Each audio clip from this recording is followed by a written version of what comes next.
Hello and welcome to my studio here in Melbourne. It's such a wonderful surprise to be receiving this award, especially from an organisation that prides itself on high journalistic standards, compassion and curiosity. The jury is no less impressive than the list of recommended titles they have considered, and I'm pleased to simply be in the same company as these thinkers. As a creator of picture books, I'm particularly mindful that the stories laid out on the page are not just for children, but for all readers, and that happens to include children. In fact, children's literature, especially the picture book, is arguably one of the most inclusive of all art forms, and so finds easy translation across borders, oceans, and cultural differences. Awards such as this certainly help draw good attention to this medium. Much appreciation goes to my German publisher, Aladdin, a hard-working and modest group of people dedicated to well-made, highly imaginative books.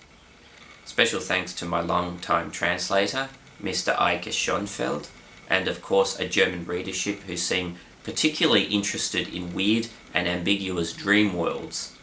Having recently illustrated a collection of Grimm's fairy tales for Philip Pullman with Aladdin, I think I understand just a little more where this national spirit might come from. Special thanks to Klaus Humann, Nina Horn, Anna Helbling, and Stefan Meyer. When a book wins a prize, the first thing most people want to know is simply what it's all about. That's very tricky for me because I'm never entirely sure what my stories or images really mean. In fact, that's how I know if they are any good. There's a certain thing that most artists are searching for, regardless of medium, a certain kind of transcendence, even from their own understanding. A recognition that life in all its minute detail is fundamentally mysterious. This is perhaps nowhere more true than in the relationship between two people, and the closer that relationship becomes, the more intense the mystery.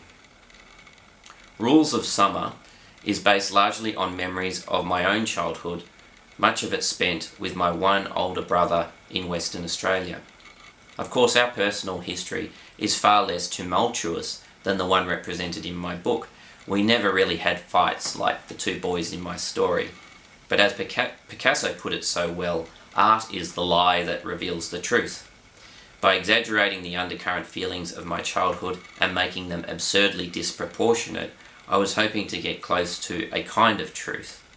The invisible reality that is mentioned by the GEP. Even if my pictures of giant rabbits, tornadoes, urban fish, strange cat men, and half-finished robots are bewildering, the emotions and memories they provoke are quite real.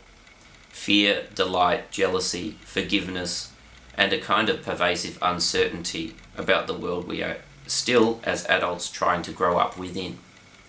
What's around the corner?